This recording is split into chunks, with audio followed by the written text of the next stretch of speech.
Guys, this is Ben from Ben Tech Computers. Thanks for tuning in. Today we have kind of an interesting topic, and that is RAID. So RAID is an acronym that stands for Redundant Array of Independent Disks. RAID allows for a number of hard drives to work together to provide a more powerful storage solution than if they were working by themselves. So there are a number of different types of RAID. Today we are going to be talking about 4. These are what I think are the 4 most important and most common types of RAID. We'll be starting this discussion today with RAID 1, which is, I think, the most basic form. So RAID 1 requires at least 2 hard drives, but as many as you want. In a RAID 1 situation, all of your data that would normally be kept on one drive, we'll call it drive A, is mirror copied on all the other drives in the array. What this means is that as many drives in the array can fail as long as at least one remains intact, your data is safe. This can all be done in real time. You can just keep using your computer as normal. The downside is that as you add more drives to the array, you don't actually gain any storage capacity. So you can pay for a lot of drives and you only get to use the capacity of one of them.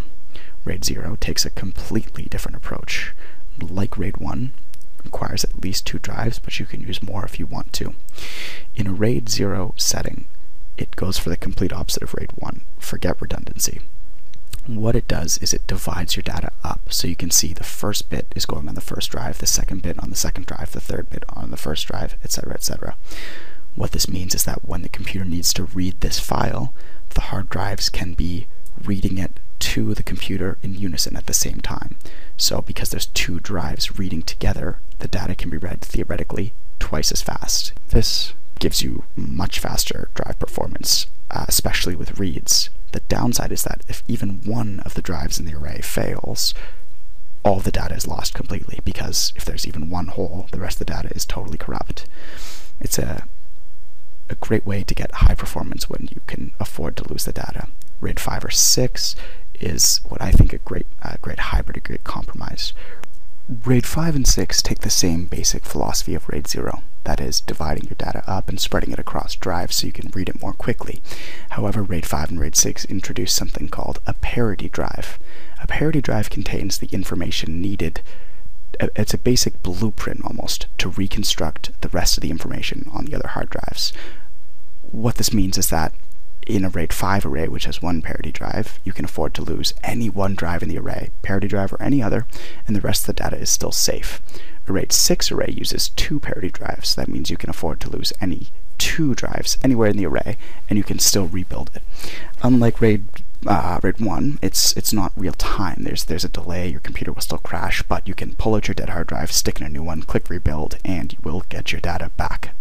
Something to note, RAID 5 requires at least 3 hard drives, RAID 6 at least 4. Last common RAID I want to talk about today is RAID 10, or RAID 1 plus 0, it's sometimes called. RAID 10 starts with the same foundation, the same philosophy as RAID 0. Your data is broken up into chunks and it's spread across hard drives so you can read it more quickly.